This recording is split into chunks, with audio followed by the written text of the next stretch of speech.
Olá, gente, tudo bem? Mais uma sexta-feira aqui com vocês. 40 mais sextou com elas. Hoje a gente está borbulhando de coisas boas. Temos uma convidada maravilhosa aqui, né, Carmen? Hoje a gente está com ar praiano, vocês não têm ideia, porque hoje o nosso programa está interestadual. Oh, e isso é só o começo, né, Carmen? Só o Estamos começo. só começando a romper essas barreiras aí com o nosso programa. Teremos mais novidades, né, Carmen? Total. Hoje nós estamos diretamente de Vila Velha, no Espírito Santo. Praia, hein, gente? É isso aí, eu, Raquel Fonteles e Carmen Leonel, trazendo o melhor conteúdo de empreendedorismo para vocês, mulheres empreendedoras 40 mais, que têm fome de conhecimento e de empreender. Hoje nós temos aqui uma convidada maravilhosa que vai falar sobre a hora e a vez das mulheres na economia empreendedoras no topo. Então, a nossa convidada, a Cris Mendonça, que é jornalista, tem até uma colinha, porque é tanta coisa, ó. Jornalista, especialista em estratégia de marketing, mãe do Murilo, garotinho lindo, e da Suzy, uma cadelinha linda também, esposa do Rafael. Corredora nas horas vagas, amante de dança de salão, empreendedora, gente, há 16 anos, então ela tem muita propriedade de fala aí para trazer para vocês. Professora universitária e palestrante, idealizadora de projetos Destrava Empreendedora e Expedição 5 Estrelas. Além disso, esse foco todo que ela traz, a Expedição 5 Estrelas, por exemplo, é destinado ao público feminino. Claro que não poderia ser diferente, vai trazer aqui muito conteúdo. Acredito no poder da comunidade para mobilizar e fortalecer o protagonismo das mulheres no mercado de trabalho. Que maravilha! Passo a palavra a você, Cris, seja muito bem-vinda. Muito obrigada pelo convite. Eu fiz um resumão aí, vocês fizeram mais bonito ainda, né? E realmente esse é um tema que é muito caro para mim. Eu gosto demais de falar sobre isso, gosto demais de falar para mulheres. Esses dois projetos que eu ajudei a idealizar, eu faço com outras duas mulheres maravilhosas, o Destrava Empreendedora e o Expedição 5 Estrelas, e justamente para a gente mobilizar e aumentar cada vez mais essa comunidade de mulheres que se apoiam, que se ajudam, que empreendem juntas, porque muitas vezes nesses contatos, né, surgem novos negócios e algumas que conseguem se apoiar mutuamente em seus negócios. Então, eu sou de verdade uma entusiasta desse tema, né? E vocês quando falaram para mim, quando a Carmen me falou, nossa, a gente quer falar das empreendedoras no topo, eu falei, cara, a hora é agora, porque não sei se vocês viram, mas tem sempre dados a esse respeito, né? Mas em 2022, o censo já mostrava para a gente que 49,1% dos lares brasileiros eram chefiados por mulheres. E isso veio crescendo cada vez mais, né? Então, assim, isso não sou eu que estou dizendo, é o censo que está dizendo isso. Então, se você olhar isso em 2022 para 2025, que a gente já está aqui, a gente avançou 3 anos, esse número já passou dos 50%. Então, veja aí o protagonismo, a importância das mulheres no empreendedorismo, né? Muitas delas, óbvio, né, têm os seus empregos, CLTs e tudo mais, mas outras realmente estão se lançando e empreendendo. E um dos mitos que eu tento sempre quebrar, quando eu falo de empreendedorismo, é que empreender não é só abrir negócio. Você pode empreender sendo CLT, você pode empreender na sua função, basta que você tenha um olhar mais arrojado, uma visão um pouco maior, a gente não fique restrito só ao que a gente faz, a gente não fique acomodado na nossa zona de conforto ali, fazendo só o feijão com arroz ou o beabá, e que a gente tenha olhares diferenciados para os problemas que a gente tem no dia a dia. Quando a gente faz isso, são os problemas que fazem a gente querer inovar, a gente querer fazer algo diferente. É só você olhar as pessoas que começam a empreender. Por que uma ou outra acabou montando um negócio? Ou teve uma dificuldade familiar, ou de repente se viu na necessidade de empreender para complementar a renda. Então, é sempre algum incômodo que faz com que a gente queira partir para esse lado, né? Nossa, é muita coisa, hein, Raquel? Fala sério. Eu falei para você que eu ia trazer uma potência nesse programa hoje. Falei. Querida Cris, é muito importante ter a sua amizade e conviver com você. sem querer, você sabe que você é minha mentora. Você já sabe disso. Que eu estou empreendendo, né? Você sabe que eu estou empreendendo juntamente com a Raquel. Somos colegas de profissão. Raquel também é professora. Eu, ex-professora, agora aposentada. Mas a gente nunca deixa de ensinar. E não é bem ensinar, é trocar experiências, né? É passar um pouco de conhecimento pela experiência que a gente tem de vida. Nesse sentido, Cris, como é que chegou para você o empreendedorismo e como você aproxima essas mulheres que precisam de um aconselhamento ou de uma dica de como crescer? Como é que surgiu a Cris, que é mentora e que traz essas mulheres à potência máxima? Eu acho que, assim, o empreender sempre teve um pouquinho na minha veia, embora fosse muito improvável. Eu sou filha de dois pai e mães funcionários públicos. Então, você pensa, funcionários públicos de carreira, né? Sempre pensaram nisso, estimularam muito isso, tanto que meu irmão é funcionário público também, a minha irmã não quis também seguir um pouco essa área, não, mas também não empreendeu, né, eu que acabei indo mais, mas eu sempre tive um pouquinho de, eu acho que eu vou dizer, de uma inquietude, algo que me fazia querer pensar diferente em algumas situações. Então, eu digo que eu acho que o meu primeiro tracinho empreendedor veio ainda na escola, porque eu fazia curso de inglês fora. Na época não era tão comum os colegas fazerem o cursinho de inglês fora também, e contavam mais com o inglês da escola e tal, e a gente estudando fora acabava tendo um pouquinho mais de conhecimento do que os outros, né? Então eu comecei a dar aula de reforço para os meus colegas de sala na escola ainda, né? Quando eu era ensino médio, vamos dizer. Então eu comecei a dar aulas de reforço para eles entrarem um pouco mais e avançarem um pouco mais na disciplina da escola mesmo, né? E depois disso eu fui tendo várias outras iniciativas semelhantes a essa, que num primeiro momento eu nem achava que já fosse um viés empreendedor, assim, que eu já estivesse montando um negócio, mas fui tendo algumas iniciativas semelhantes, né? E começando a fazer algumas coisas assim. Quando eu estava na faculdade, quem é que dá emprego para aluno de primeiro período, né? Estou falando com outras professoras aí, ninguém dá emprego, né? Então, a gente chega lá e tem que sair correndo atrás de outras alternativas para ganhar um dinheirinho, né? Então, eu fazia monitoria na faculdade, fazia estágio, e o inglês me salvou novamente, né? Porque tinham alunos do curso de medicina veterinária que precisavam fazer vários trabalhos e todos os artigos científicos que eles usavam na época eram em inglês e nenhum deles dominava o idioma. Então, eu comecei a fazer o quê? Tradução de artigo científico de medicina veterinária para os alunos. Rapidamente me tornei fornecedora oficial de todo o curso e fiz uma graninha bem boa aí nessa época. E aí, junto com isso, eu tive ali algumas outras oportunidades de empreender, né? Mas o montar a empresa mesmo, veio a partir... Gente, vocês estão ouvindo aí, a vida de mãe empreendedora é assim, tá? Tem criança gritando no fundo, tem cachorro que fica do lado, mas é assim que a gente vive a vida. Tá valendo, então, aqui também tem tudo isso, e a gente é mulher, e a gente sabe, entende, que é bom, né? As nossas ouvintes entenderem que é de verdade, e que apesar de real, tudo, né? isso, a gente segue, não é isso? É isso aí. Então, minha primeira atividade real de empreendedora foi bem jovem. Eu tinha 25 anos.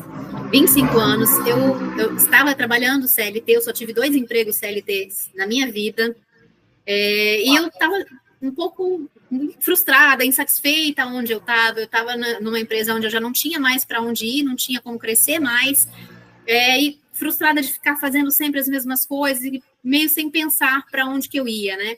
E aí, na época, eu estava fazendo um MBA, e aí um dos palestrantes que esteve lá, eu era daquelas que sentava na frente, que interagia, que perguntava, e intuitivamente eu já estava fazendo o meu networking ao agir dessa forma, né? É algo que os universitários às vezes não aproveitam tanto essas oportunidades. Não é você ser puxa-saco de professor, não, hein, gente? É uma coisa completamente diferente, é você saber se relacionar com quem está ali na sua frente.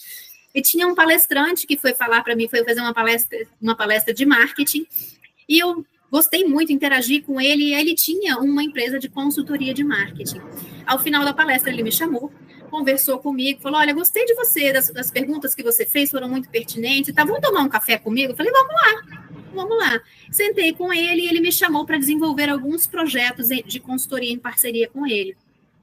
E eu comecei a pegar junto com o meu CLT. Muita gente começa a empreender, né? Começa no paralelo, né? Você vai trabalhando o seu negócio e você vai, ao mesmo tempo, mantendo o seu emprego, porque ninguém pode ficar sem ganhar dinheiro, que o boleto continua chegando, né? O boleto é obrigatório.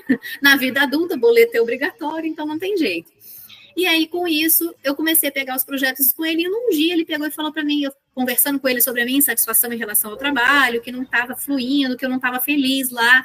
Ele falou, mas por que você não monta, então, a sua empresa e não sai de lá de uma vez? Eu olhei para a cara dele e falei, mas como é que eu vou fazer isso? Ele falou, mas você já tem clientes. E eu tinha, realmente, né, dentro dos projetos que eu estava desenvolvendo com ele, ele virou para mim, o que te impede? É verdade, nada me impede. Eu vou fazer, e eu vou arriscar. Na época eu ainda era solteira, ainda morava com os meus pais e tal, então assim, era menos arriscado, digamos assim, fazer aquele movimento, e eu me lancei. Saí do emprego que eu estava, fui desenvolver e focar na empresa, e dessa decisão em diante, com menos de um ano que eu tinha tomado essa decisão, eu já estava com uma equipe de 5 pessoas, já tinha aumentado, já estava com um portfólio de 20 clientes, e estava trabalhando muito bem. Mas precisou de um empurrãozinho. Que legal. Essa sua fala, eu queria contextualizar em cima de 2 falas suas, e eu vou fechar com uma palavra que uma professora me falou uma vez, tá? Essa questão do network, da importância, uma vez eu ouvi na minha graduação, minha pós-graduação de MBA em Marketing e Vendas, uma professora virou para mim e falou assim, gente, as pessoas que vocês vão se relacionar ao longo da vida, vocês vão conhecer através dos estudos ou do trabalho. E aí, ela não lembra disso, a dona Carmen Leonel, ela não lembra disso, mas ela falou isso na sala, e eu guardei muito bem, que até hoje eu sempre falo isso para os meus alunos, porque a gente tem muita questão nas universidades das famosas panelinhas, né, dos grupinhos, que os grupinhos não se falam. Até um dia tinha uma aluna no curso de jornalismo, era publicidade e propaganda, tinham turmas instaladas, jornalismo e PP, e aí tinha uma aluna que era escritora, e aí ela estava procurando um profissional para fazer a capa do livro dela. E aí tinham várias oportunidades lá de alunos de PP que tinham todo o ferramental, toda a expertise, todo o know-how de designer, profissionais de designer que poderia ajudá-la. E aí eu tive que fazer essa ponte ali para desmembrar as panelinhas para eles se aproximarem. Por que eu fui lá atrás e trouxe esse exemplo aqui que vai de encontro à questão da importância do se relacionar, como você bem colocou, porque a gente precisa sair dessa bolha se a gente quer ter sucesso no empreendedorismo. E uma coisa que você falou que eu me identifiquei muito, eu também passei por isso no CLT, quando eu era CLT, eu me sentia insatisfeita. Parece que chega um momento que você não tem mais para onde ir, parece que aquela esponjinha que você suga, tudo que você tem que sugar, você fica ensumpada, mas não tem mais para onde ir, não tem mais o que sugar. E aí o que acontece? Coincidentemente, essa semana eu fiz um post sobre isso, a questão do intraempreendedor. Eu falei exatamente sobre isso, não foi, Carmen? Eu falei, você sabia que você também pode ser um empreendedor, mesmo estando trabalhando numa empresa? E foram exatamente esses os pontos que eu falei. E aí, essa fala que você trouxe é importantíssima, porque exatamente com o seu relato, muitas mulheres empreendedoras têm medo, mas elas já são empreendedoras. E elas continuam passando por situações no mundo corporativo, porque elas têm medo de usar o que elas têm, os dons, as habilidades que elas têm para dar esse start. Não, acredito eu, não sei, acredito que sim, que você já deva ter se deparado com alguma crise no seu caminho. E com você certeza. Pegou todo o know-how e passou. Com certeza. Até porque nas mentorias que eu dou, as histórias, elas se repetem muito, muito, muito, muito, muito. E eu vou te dizer uma coisa, que é algo que eu repito para todas as minhas mentoradas. A sua maior crítica é você mesmo. E o empreendedor, Ele luta contra ele mesmo todos os dias. A gente é o nosso maior ativo e é a nossa também maior fragilidade, porque é só a gente que faz a gente desistir. Não é o que o outro fala, porque o outro vai criticar se você fizer e se você não fizer. Né? Minha mãe teve uma vez que mandou essa, quando eu estava, isso já lá atrás, e eu não esqueci mais, que eu estava falando meio desanimada, poxa, será que eu vou conseguir? Será que eu não vou conseguir? Ela, minha filha, casar é difícil, separar é difícil, trabalhar é difícil, não trabalhar é difícil, escolha o seu difícil. Então, não, a vida do empreendedor é difícil todo dia. Não adianta a gente achar que é um mar de rosas. Eu vou ter o meu próprio negócio e aí eu vou trabalhar muito menos. É o contrário. Quem tem o próprio negócio trabalha muito mais, mas trabalha para si próprio e trabalha fazendo aquilo que gosta de verdade, aquilo que tem vocação para fazer. Então, a gente trabalha com muito mais vigor, com muito mais satisfação, com muito mais vontade. E, na maior parte das vezes, o que trava essas mulheres que têm vontade de empreender alguma coisa é o medo de errar. É o medo de errar, é o medo de não dar certo, é não acreditar que ela consegue, né? E aí não é mimimi, não é papo de autoajuda. Às vezes a gente tem que se desenvolver um pouco mais mesmo antes de dar determinados passos. Mas na maior parte das vezes a gente é muito crítico com a gente mesmo. E a gente acaba se privando de ocupar alguns lugares, de aproveitar algumas oportunidades, porque a gente não acredita. Então, às vezes, esse empurrãozinho, como foi com o meu mentor que falou isso para mim na época, às vezes é o que falta para dar só aquele pezinho na bunda que faz de fato a gente ir para frente, né? E que às vezes falta para muitas mulheres. Por isso que eu falo do poder dessa comunidade. Cris, perfeita a sua colocação. E eu queria trazer aqui um exemplo. Nós vivemos numa sociedade machista, e aqui não tem nenhuma conotação feminista, vamos levantar bandeira. Mas porque não sutiã, não tem essa. É uma cultura, né? É um modus vivendi, é uma cultura operante que nos relega a determinado plano. Eu acho que dos últimos 20 anos para cá, nós demos um início aí a trazer à tona mulheres que pensam, mulheres que transformam, mulheres que fazem acontecer. Eu e a Raquel temos uma experiência no mundo da moda, por exemplo. Eu coordenei curso de moda, a Raquel foi aluna do curso de moda, ela trabalhou com moda por muitos anos na vida dela. E é um mercado que, por exemplo, no São Paulo Fashion Week, você não vê as costureiras, as modelistas. Você vê o estilista. Eu tive a oportunidade de conhecer um estilista que hoje ele é curador do curso de moda do Senac, né, que é o Alexandre Herkovich. E todo o nome dele, Cris, ele criou em cima das alunas de design que desenhavam os croquis para ele, e ele dava o toque, o colorido, e assinava, e assim foi. E ele declarou isso, sabe?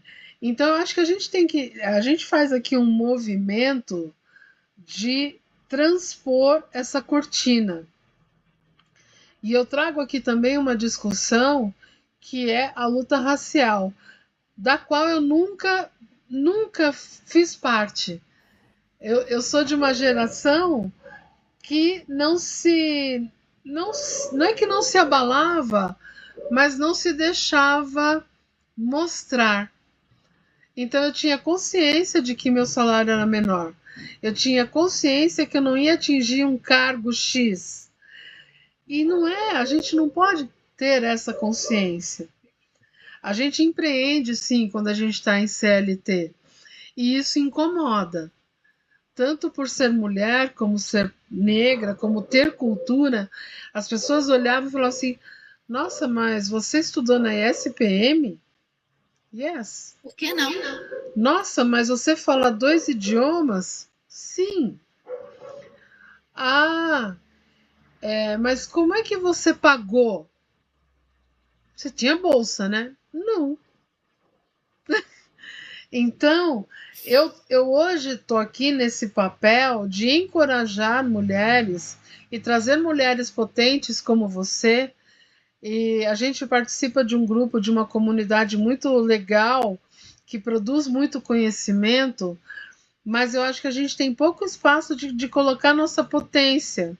A gente conheceu a Carla, né, em setembro, que é da Amazon e está na Europa. E, meu, ela é nova de idade e ela é super ligeira. Ela é uma empreendedora dentro da Amazon. Olha que loucura isso. Inclusive, traga ela para cá.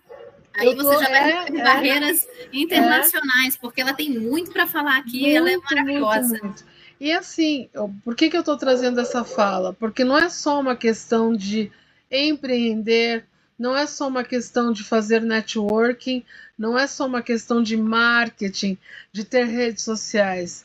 É uma questão de entender a sociedade na qual a mulher está inserida.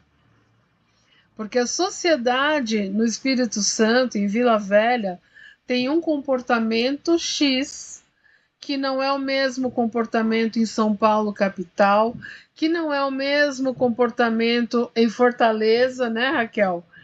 Que é uma capital do Nordeste, mas que, sendo uma capital do Nordeste, ainda funciona como uma cidade menor.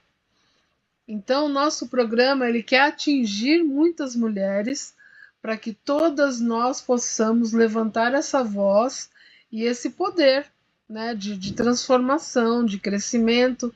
Queria que você me ajudasse nessa reflexão. É difícil, assim, mas de fato, uma das coisas que eu vejo e sempre, de fato, a gente vive numa sociedade que ela é machista, né? E isso é cultural. Isso é do Brasil, não só do Brasil, a gente vê isso muito forte em outros lugares. Portugal também é um país muito machista. Estados Unidos também tem um machismo muito arraigado em vários estados. Então, assim, o Texas, por exemplo, né? Se você for lá, às vezes, dependendo da forma como você fala, você nem sequer é considerada.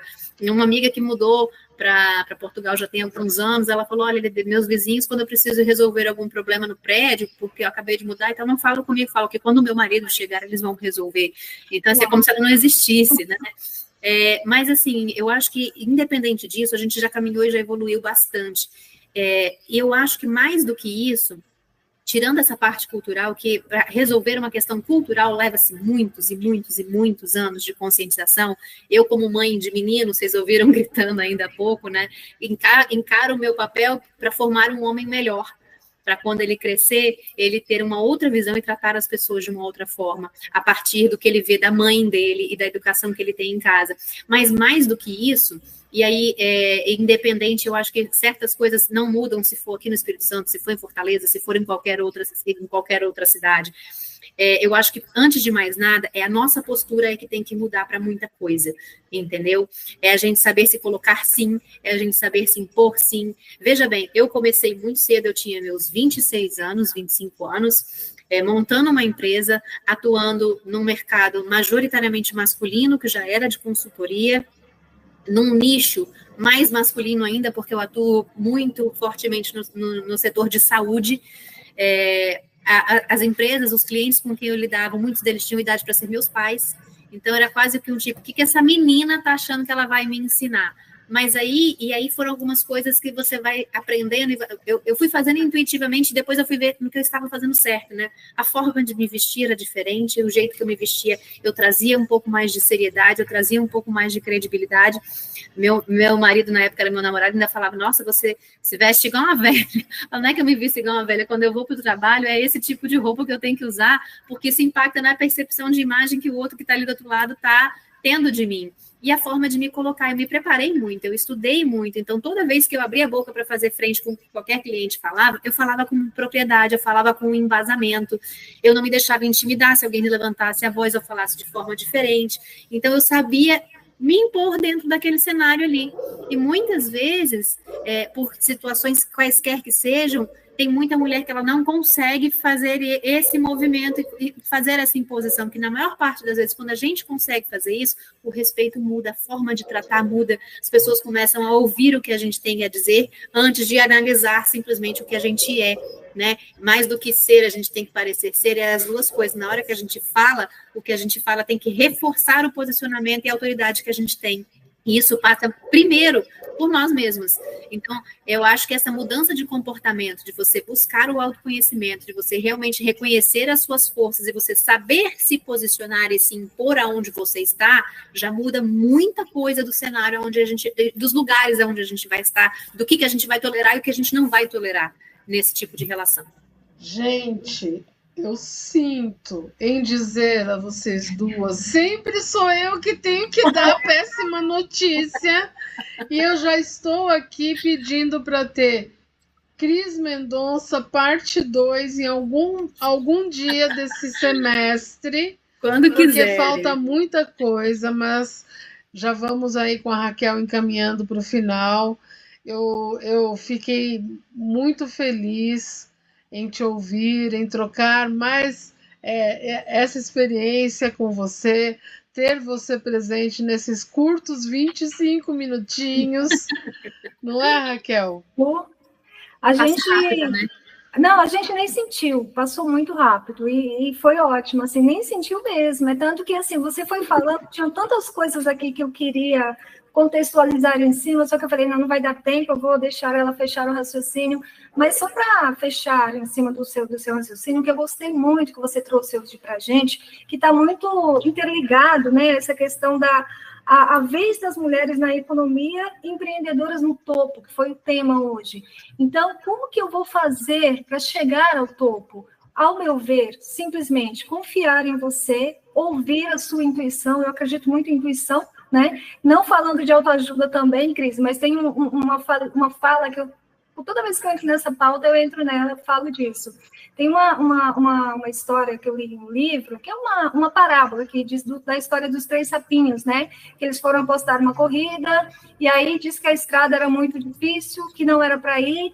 Aí um falou, não vou, porque se eu for, eu vou morrer. Aí foram desistindo, aí teve um que foi, aí ele foi, conseguiu, enfim, ele venceu, e aí todo mundo impressionado foi lá e falou, nossa, vamos lá para conhecer ele. Quando chegou lá, todo mundo falava com ele, e no fim ele não respondia, porque simplesmente ele era surdo.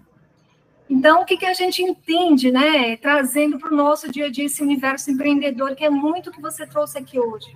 É você acreditar na força que você tem enquanto mulher, é você saber se posicionar. Eu acho que é importante, sim, a gente ter um segundo momento com você, porque você trouxe pontos muito, muito importantes, como, por exemplo, a questão dos códigos, da imagem, que tudo isso está interligado na questão da apresentação, da questão de você, muitas vezes, as pessoas descredibilizar você, primeiro pelo fato de você já ser mulher, pelo fato da questão da idade, dependendo do universo que você estiver majoritariamente masculino, isso reforça ainda mais a importância. Então, assim, tem muita coisa para a gente, né, ainda tratar, mas eu queria agradecer, estou realmente muito grata, eu acho que foi maravilhoso, né, Carmen? Muito, muito legal. Assim, estonteante. Eu tenho sempre essas minhas palavras no final, né, Raquel? Estonteante. Hoje foi isso. Eu queria terminar com uma dica da Cris e que ela deixe os contatos dela não só para o pessoal os nossas ouvintes paulistanas, mas agora para as ouvintes capixabas, né? Para que elas possam segui-la nas redes e aprender um pouquinho com ela também. A palavra é sua, Cris. Obrigada, viu? Imagina, eu agradeço demais vocês o convite, foi um prazerzão estar aqui com vocês, é um tema, como eu falei, né, que eu gosto muito de falar, e eu fico muito à vontade, confortável falando nisso, porque eu vivo isso há muito tempo, então é algo que é para mim, muito gratificante dividir toda essa vivência e inspirar quem é que possa se identificar com um pouco dessa trajetória, né, se eu pudesse resumir um pouquinho, né, se é a dica, tem uma coisa que minha mãe sempre falava também, e para quem tem fé vale, mas trazendo para cá, Deus vai dar o barco, mas você tem que remar. Então, não adianta só você querer ter a vontade de empreender, e você só acreditar em você. Você precisa acreditar em você. Esse é, sim, o primeiro passo, mas você tem que se preparar, porque é isso que vai fazer a diferença entre você ser bem-sucedido e você não conseguir atingir o seu objetivo. Então, é estudar mesmo, é você se preparar, é você entender o mercado onde você quer atuar, fazer as conexões certas. Networking é muito importante, é muito necessário para abrir as portas certas e os canais certos. E a gente sempre está preparado, para se preparar, a gente precisa estar atualizado de tudo, e a gente não para de estudar nunca mais. E fazer as alianças corretas. Essa comunidade de empreendedoras que eu tento mobilizar é para isso, é para uma ajudar a outra, né? Tem dia que a gente está melhor e tem dia que a gente está pior. Quando a gente tem com quem contar, fica tudo um pouco mais fácil. Então, é isso. Além de acreditar em você mesmo, para você dar o primeiro passo, é você continuar se preparando e se fortalecendo para cada dia você dar passos mais firmes e mais longos para você chegar exatamente aonde você quer. E se quiser continuar essa conversa e me acompanhar aí em todos os canais que tenho, me acompanha de preferência no Instagram, que é onde eu costumo colocar mais conteúdo sobre isso, @Cris, com CH, do marketing, Cris do MKT. Tem muita dica interessante lá para quem quer empreender e entender um pouquinho mais de comunicação e marketing. Legal, muito bom, Carmen. Mais um programa maravilhoso, fechando aí com chave de ouro. Muito obrigada, Cris, mais uma vez. Muito obrigada, Carmen. Com certeza teremos um Momento Cris parte 2, né? Com prazer. Gostamos disso.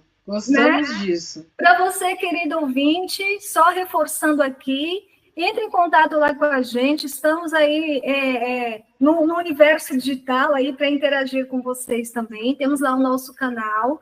40 mais Sextou com Elas, 40 MAIS, Sextou com Elas.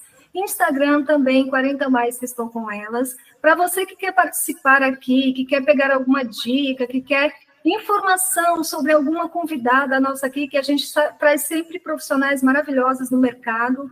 Então, a gente está aqui super abertas, né, Carmen, a comunicação, assim como a Cris hoje. E, obviamente, toda sexta-feira, no melhor horário do dia, que a gente pode falar sextou, né? Então, no www.radioempreendedora.com.br, todas as sextas-feiras, às 17 horas, 40 mais. Sextou com Elas. Até a próxima, gente. Um beijo. Obrigada, gente. Tchau, tchau.